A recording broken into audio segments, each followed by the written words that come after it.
Do próximo 6 ao 29 de outubro vai se desenvolver em Roma uma assembleia especial do Sínodo dos Bispos sobre a região panamazônica. O que é um sínodo? Um sínodo é uma reunião de bispos convocados pelo Papa para, de caráter consultivo, portanto, para dar sua opinião ao Papa a respeito de um tema.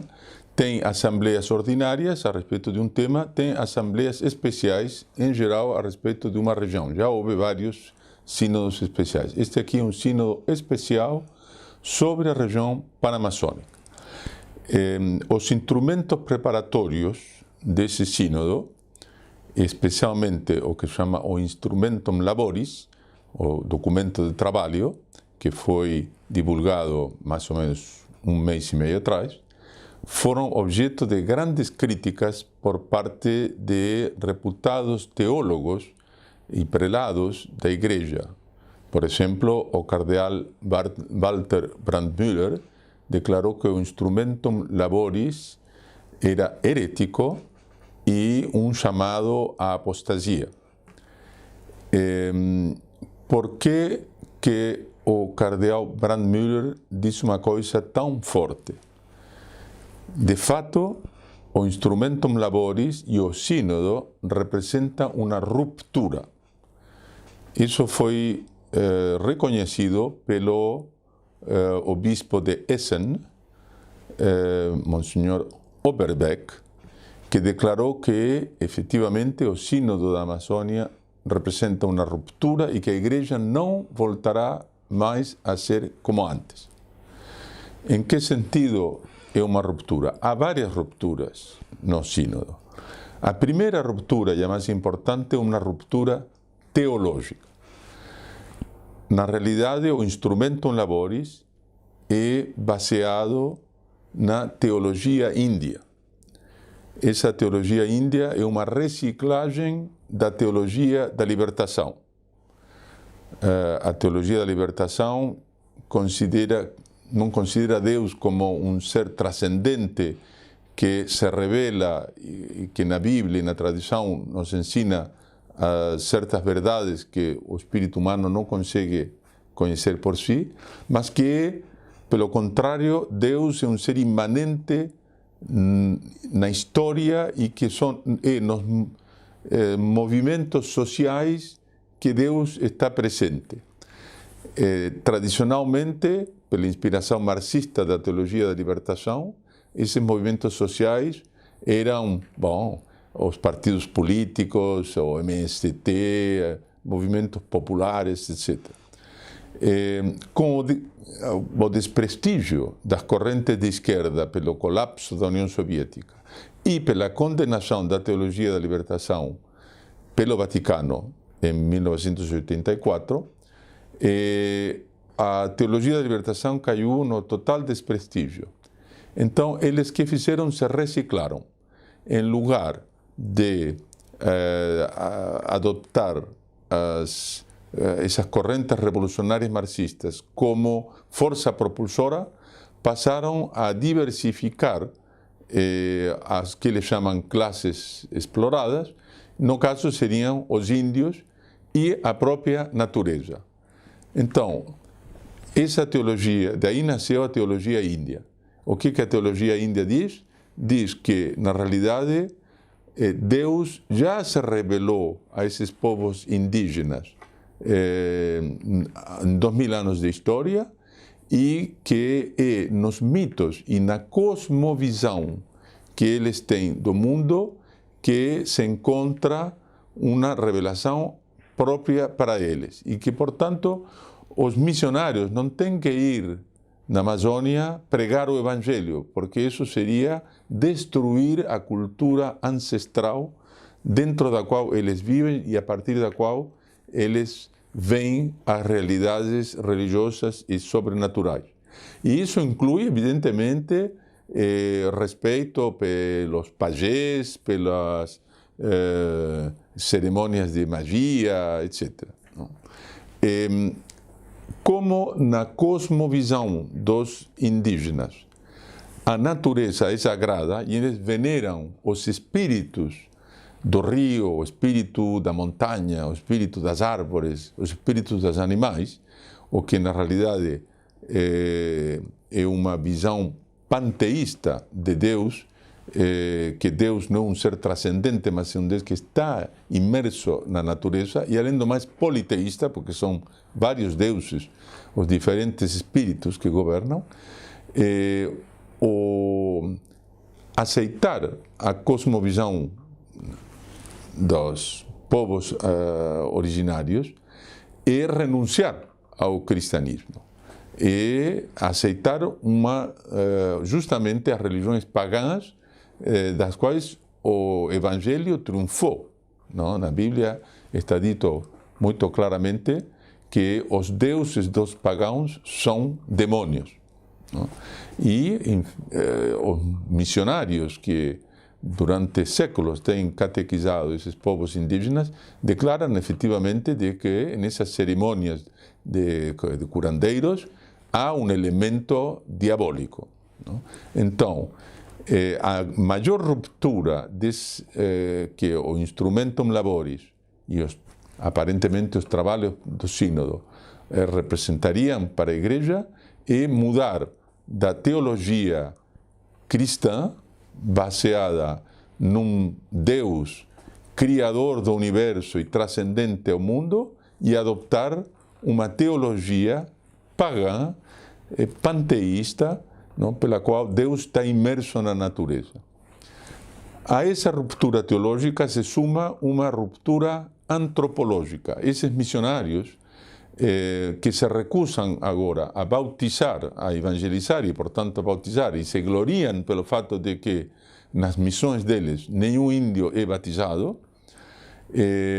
eles afirmam que um homem é incapaz de sair de sua própria cultura. Ele pode ver o mundo só a partir dos pressupostos de sua própria cultura. O padre Pablo Suez, que é o principal formador de todos esses missionários, afirma de que fora da cultura não há salvação. Ou seja, retoma o velho adágio de que fora da igreja não há salvação. Para eles é o contrário. Fora da cultura não há salvação.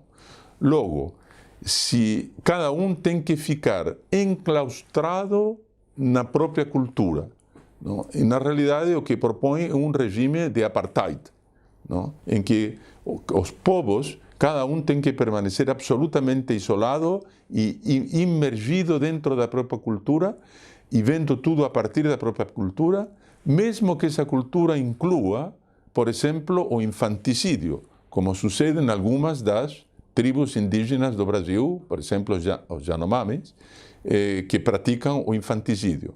Quando na Câmara dos Deputados do Brasil se tentou apresentar um projeto de lei para acabar com o infanticídio entre os índios, o Conselho Indigenista Missionário da Igreja Católica foi uma das entidades que se pronunciou contra, porque dizia que mais importante que proteger a vida de algumas pessoas individuais, era importante proteger a vida da cultura, porque a cultura passa a ter esse caráter totalitário do qual não se pode sair. Portanto, aceitar esse princípio é uma ruptura antropológica e enclaustrar os índios, não, na jaula da própria cultura e, por lo tanto, do primitivismo que essa cultura implica. O presidente Bolsonaro tem toda a razão em dizer que o que eles querem é transformar a Amazônia em um zoológico humano. Não? Aliás, o cardeal Ratzinger, nos anos 80, numa viagem que ele fez ao México, já tinha comentado isso, que na realidade se pretende transformar os índios em uma coisa folclórica para ir visitar.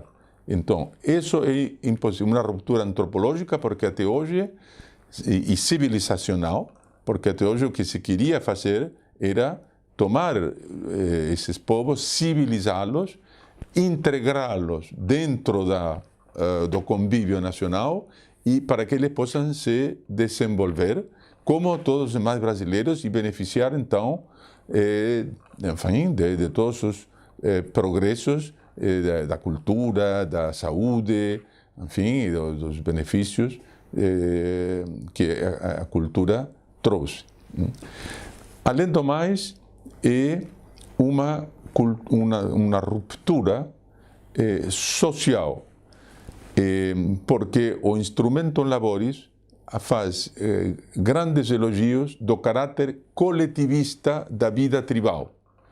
Eles dizem que nada na tribo é individual, o homem não tem absolutamente nada em particular.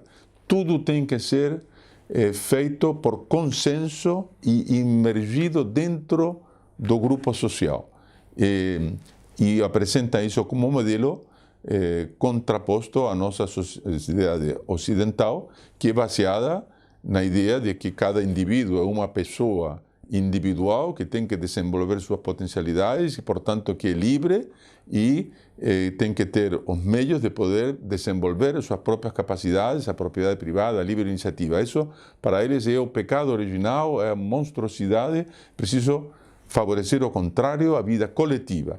E então, os índios seriam o modelo acabado de vida coletiva. Não? Finalmente, é uma ruptura, digamos assim, ecológica.